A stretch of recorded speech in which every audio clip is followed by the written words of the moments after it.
2022. We would now like to invite our keynote speakers for this opening session of Kantipur Conclave. Firstly, we'd like to invite Professor Shivshankar Menon on stage for his keynote address. He's currently the visiting professor at Ashoka University, India, and chair of the Ashoka Center for China Studies. He has also published Choices Inside the Making of Indian Foreign Policy in 2016 and India and Asian Geopolitics, the Past, Present in April 2021. Ladies and gentlemen, please do join me in welcoming with a big round of applause, Professor Menon on stage.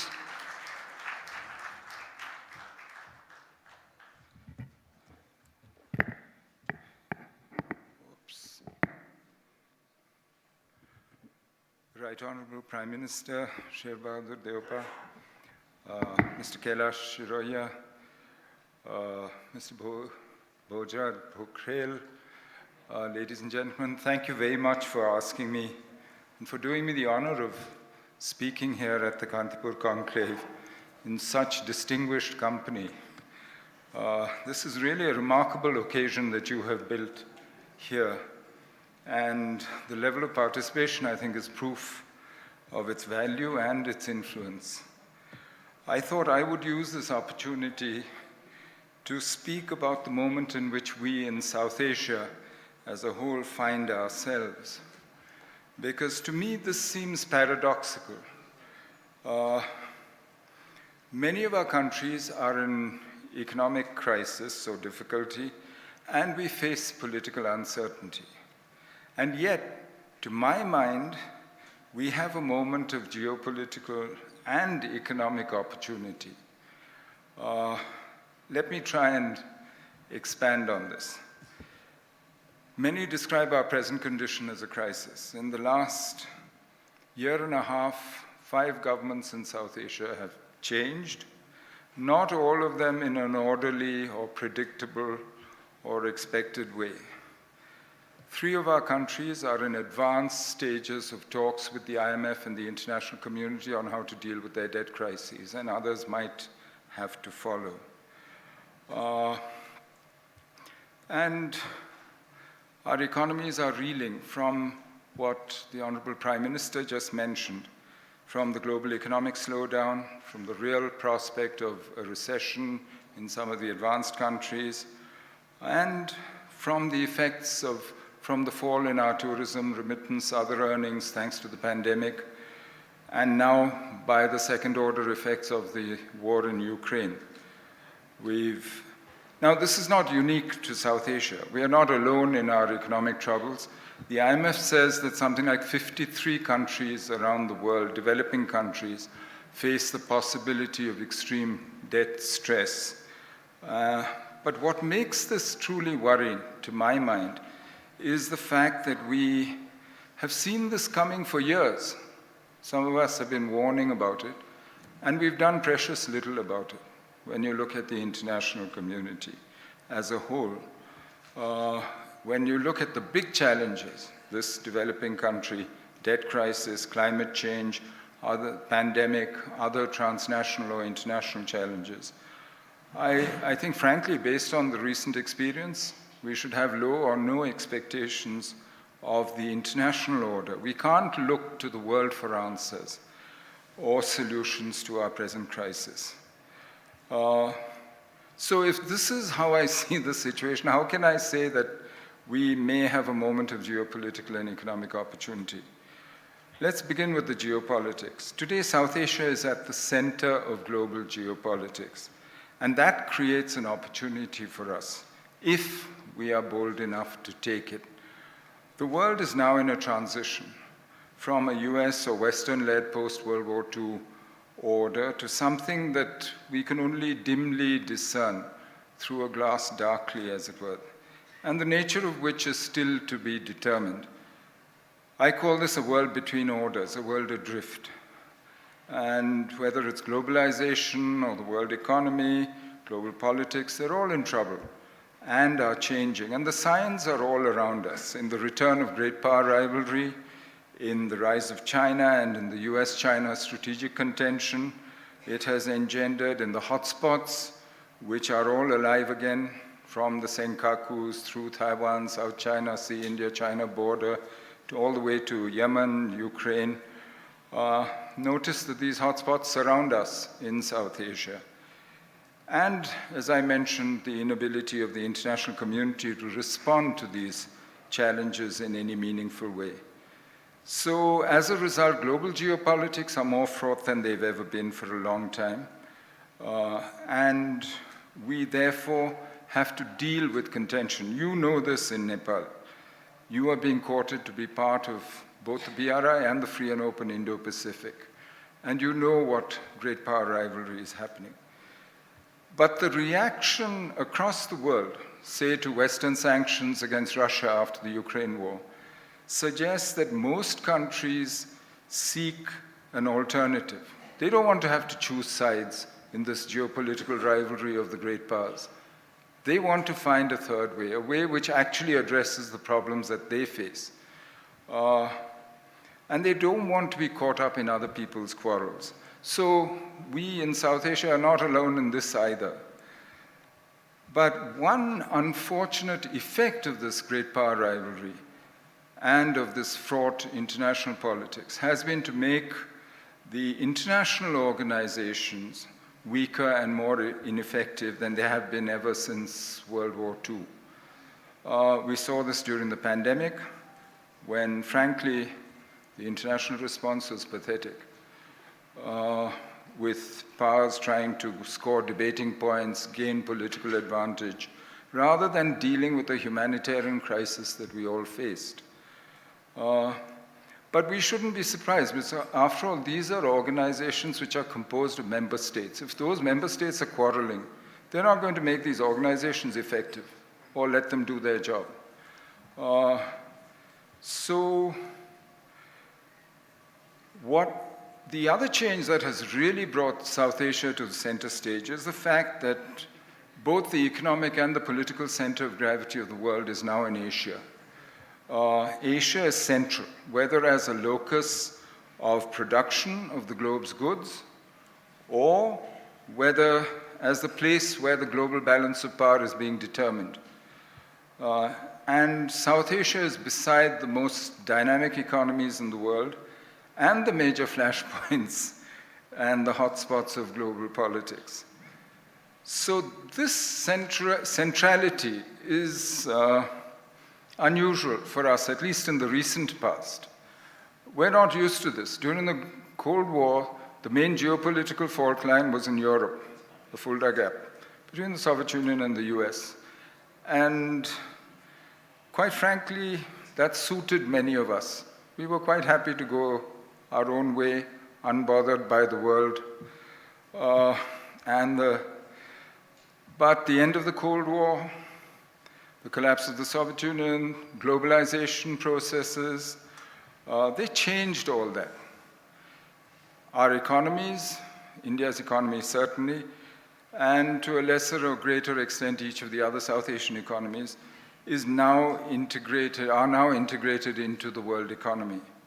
Which brings me to the economic opportunity. That integration brings both our problems and opportunities. The figures show that South Asia did very well in the globalization decades. Those of us who use the opportunity and embrace that integration, like Bangladesh, did best, actually, improving their economic condition and the welfare of their people. Both our present economic crisis and our geopolitical opportunity are proof that South Asia is now an integral part of the globalized world. And to my mind, that cannot be unraveled. You can't turn your back on the world or say that, oh, I can solve my problems by going back to an earlier time. That's not an option. Instead, the solutions to our problems can be found in changing how we deal with that world, how we deal with each other in South Asia, and in our internal political and economic management. So what might we do? Let me tell you what I think. I mean, this is a list in no particular order, and I'd be very happy if some of you would, well, criticize it, change it, add to it, whatever you like. But the list is made with the consciousness that because globalization, the world economy, global politics are in trouble, many of the solutions that we have to seek have to be among ourselves, in South Asia itself. That we cannot today rely on the world to solve some of these problems that we have, and that we need to concentrate on doing. So my list, what does it include? Firstly, obviously, that we need to do much more to integrate our own economies, our own region economically.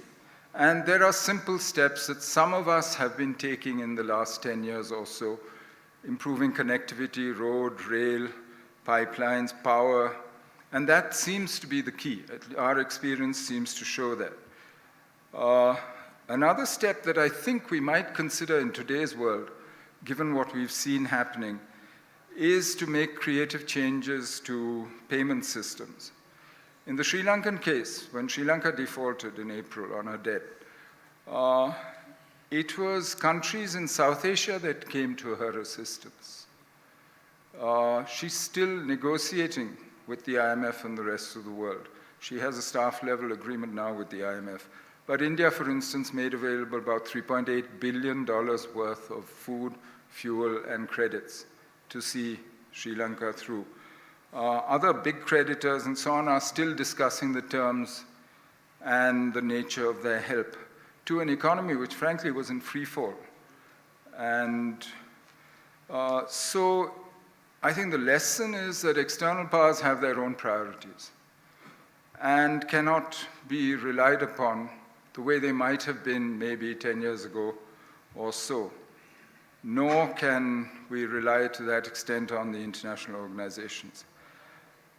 The reason we are one of the least integrated and one of the poorest sub-regions in the world is partly because we haven't built the supply and value chains that would use the comparative advantage that we have within South Asia among our own countries.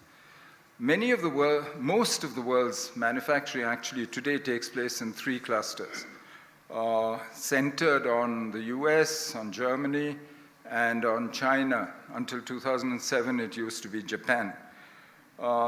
And if you look at it, trade of intermediate inputs within these networks actually explains more than half of global trade. The cross-border trade of finished goods and services accounts for only 1/3 of global trade. Energy and metals and commodities make up the rest. So what we really need to do is to use the advantages that we have, the comparative advantages that our own economies have, and link and do exactly what our theme says, work beyond boundaries, and think of South Asia as a whole, rather than concentrating on making sure that we can do everything ourselves and trying to export finished goods and products and services.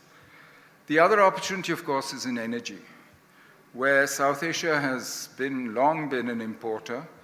Yet, as we move to a greener, more sustainable energy future, and as energy technology and therefore energy economics changes, it's being revolutionized around us, we now have an opportunity. Nepal, I think, has shown us the way. If you look at what Nepal has done in electricity, it's really a remarkable turnaround. And Nepal could be the supplier of hydroelectric energy to the rest of South Asia. Sri Lanka could do the same with wind power. They have the natural conditions. We all have solar energy. We're blessed with the sun. Maybe sometimes too much, we feel. But so frankly, for me, energy is a huge opportunity, which if, again, we think beyond boundaries, we would manage to do something about it. We need to reinvigorate our sub-regional institutions, SAARC, BIMSTEC, etc. And I don't believe that any one country should have a veto to prevent others from cooperating among themselves. And I think, given our present situation, the time has come to start changing the way we think of this. As for how we engage the world, we have a whole host of new possibilities. Over the last decade, there's a huge South Asian diaspora across the world, which is gaining influence and power in the countries that they've gone to. And that can not only help our own development, but change our image and actually create new opportunities for all of us. Their role in enabling policy, in contributing economically to our own development. Look at the role that remittances play in all our economies now. And that, I think, is proof of how important this diaspora is, and we're not using it as South Asia to the potential that we could be using it. So we need to channelize that. We also, frankly, need to take responsibility for our own politics. And we should see security and stability as a common goal, jointly arrived at. We have good examples of practical cooperation in the subcontinent itself on maritime security, on counterterrorism, and in other areas. Since 2010, we've had maritime security between, say, India, Sri Lanka, Maldives, which we're expanding in the Indian Ocean region. We're hoping to see the same thing in the Bay of Bengal with Bangladesh, Myanmar, and the others. What India and Bangladesh together have done in counterterrorism and in handling insurgent groups, frankly, laid the basis for the transformation in the connectivity in the economic relationship over the last 15 years. And we need to do this across the region, between all those who can. And we should stop saying that politics, security is too sensitive, let's come to it later, we'll do the economics. You can't do that anymore. As I said, in the kind of world we're in today, you can't separate the politics from the economics or the economics from the politics. In fact, the opposite has happened. Politics is in command, so deal with it. And we have to handle the politics right among ourselves. I think domestic politics based on arousing fear of neighbors only leads to a dead end. And until the citizens make it clear to political masters that we have no space for zero-sum political games, that we have to think bigger, think beyond boundaries, I think we will not be able to realize our potential. So let me conclude by saying what I'm trying to say is basically that a crisis is only useful if it leads to change, if it jolts us out of our old habits of thinking, out of our bad habits of practice, and leads us into doing something new and different. That happened in India in 1991 when we faced a balance of payments crisis, and it jolted us into actually dismantling the license permit Raj and into opening the economy, and we got into the high growth years of the Indian economy. The present crisis that many of us in South Asia face and that we face as a whole, therefore, seems to me an opportunity that we need to seize. What I mentioned is, I think, only the thin end of the wedge, and if we think creatively about what we can do, I'm sure that we as South Asia will do much better than we have even in the last few decades. Thank you very much for listening to me so patiently.